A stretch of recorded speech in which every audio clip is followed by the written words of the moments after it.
Hey everybody, Sawyer here. My Sawyer Knights, my buddies, my friends, my YouTube subscribers. We're here with a comic book haul. I haven't done one of these. Well, I think I did one last 2 weeks ago, but I haven't done one quite as cool as this one in a while because most of my comic book hauls have been just stuff I picked up from the new comic book rack for the week. And I'm not a big fan of that. I'm not a big fan of just showing off the books that everybody else is picking up at the same week. It just doesn't feel as much like a comic book haul. You know what I mean? So for this week, we're gonna. I do have a couple graphic novels to show off that came out this last week or so. But then I have some back issues that I picked up that I was pretty proud of to find because they're not the most of them are not the easiest thing to find out in the wild. So let's go. First off, we have Old Man Hawkeye Volume 1, Eye for an Eye. I really like the series, guys. You should check out Old Man Hawkeye if you haven't. It's really cool. Pretty good art. Really interesting storyline. It's basically Old Man Logan, but with Hawkeye. But that's okay because I love Hawkeye. And I'd rather watch Hawkeye beat people up as an old man than Wolverine, honestly. Let's see. Next, we have this big bad boy, the JSA, the Golf Jones, or is that how you say his name? Collection. It's part of his run from the JSA, which is one of my favorite JSA runs. One of my favorite comic book runs in general. Like way back in the early 2000s when this came out, my brother would always read them and he would pass them on to me and I would read them and they were really cool. Like I really enjoyed this storyline. Like I love because he'd already instilled a love of the JSA for me. You'll see that's a theme in this comic book haul.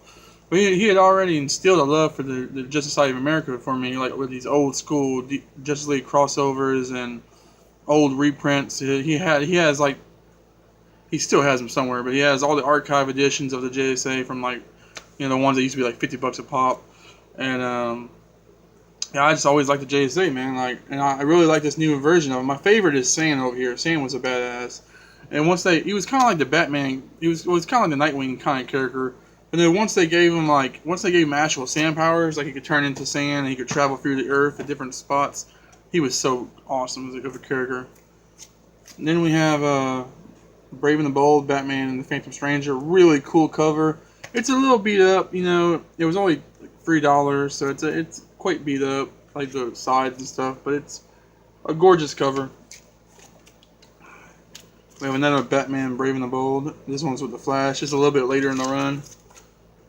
Then we have another one with Dr. Fate. I just like these old Batman Brave and the Bold. I'm not a huge Batman fan, but I always like the team up books, like Marvel 2-in-1, whatever one Spider-Man was in that he used to team up with different characters, like Superman, Batman ones where they teamed up with characters. I always like those. Then we have a issue of the New Defenders, number 127. Picked this up for $1. It is a little beat up. It needs a press real bad. It's like real flat, whatever you want to call, or however you call that. It's a cool cover though. I really like the cover. Angel's getting crushed by some kind of giant metallic hand, and it's got, I don't know if you can see, but it's got this little funny little caption at the bottom. It's like, "Beware, it's assistant editor's muff.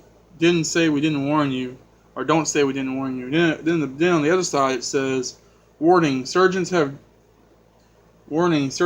generally determined that assistant editor's muff is dangerous to your health." So it's kind of a funny little self-aware stab at the editors, or the assistant editors. Then we have a Infinity Inc. issue number, what is this, number 24. It's kind of hard to see there. This was a series. This is kind of an interesting series. So this was basically a series where it was all the kids. Well, it was like the kids are the sidekicks, are like the inheritors of the JSA mantles. Like all the newer versions of the characters, they teamed up and made their own team. Like you had Star Single Kid, the original Star Kid or Star Single Kid, who was who's a kind of a younger guy. And then you had you had the Atom's son who ends up becoming Atom Smasher. You had Dr. Midnight's daughter. You had Wildcat's daughter. All these different characters came together. It was kind of like, it was this weird. So the Teen Titans were like the younger version of the Justice League. This was like the younger version of the JSA. It didn't really take off as well, but it was an interesting idea. It was basically like the Teen Titans, but with the Golden Age kids instead of the Silver Age kids, whatever you want to call it. But it was an interesting idea. And this is basically a tie-in that ties in for Crisis on Infinite Earths, which Crisis on Infinite Earths tie-ins are always hard to find, especially for $3. It's usually they're like $10 or something like that for just the different issues of the series and all that. Probably more the more time passes. Then now we're starting to get to the cool stuff. Then we have Justice League of America number 108. This is one of the annual team ups they used to always do. So after a while, the Justice League of America had a team up with the JSA, which brought the JSA back into the limelight in the 60s and made people remember who they were, because they were kind of like on the shelf, like archived for a while. And the writer, I forget exactly who the writer was. I want to say it was Gardner Fox, but I could be wrong. He ended up bringing his love for the JSA. He brought them back into the JLA comic, and it was pretty popular. It was a cool little team up story. So every year for a while, until about Crisis on Infinite Earths came, every year the Justice League and the JSA would have an annual team up. And at first it was just the JSA and the Justice League teaming up. But after a while, they started to get more gimmicky with it. They started to throw in other third-party groups, to have like an even bigger crossover. And a lot of times they would fight against these third-party groups, and then they would become friends or whatever. So for this one, it was the JSA and the Justice League. You can see here, different members, for each team are going up against the Freedom Fighters, which the Freedom Fighters originally were a group of heroes that were from this Earth. Earth X. Oh, is it Earth X? Yeah, I forget what the comic book name of the Earth is, but in the TV show, the Arrowverse, they changed it to Earth X, or said Earth X. Well, anyway, it's the same premise. Earth X, whatever, I'm not exactly sure. Whatever Earth the Freedom Fighters are from originally in the comics, it's a Nazi-controlled Earth. It's where we never won the war. The Germans won the war, and there's a group of freedom fighters who are fighting for freedom. It's very self-explanatory. But and they're led by Uncle Sam. They're led by Uncle Sam and the Freedom Fighters. So that was cool. They always did that. These books were cool for introducing characters that you probably weren't familiar with, especially back then when there wasn't Wikipedia and all that. So then we have another Justice League of America issue. This is number 135. This one's a little beat up. It needs a press. It's very wobbly, or sideways, whatever you want to call it, bent. This one is another team up with the JSA and the Justice League, but this one, instead of teaming up with the Freedom Fighters as the third party, they're teaming up with Shazam Squadron of Justice, because these characters didn't have a name, so they just gave them a name for the book. But what it is it's all the characters from, I want to say, I can't remember the name of the company. Is it Fawcett Comics? The company that originally created Shazam, Captain Marvel, they were originally owned by that character was originally owned by a different comic book company that DC bought, like in the 50s or something. And all those characters, this is basically an issue that basically puts all their major players together into a story. So, but I don't know if Shazam is actually in this book. I don't see him on the cover or nothing, but it's all his supporting characters from his universe.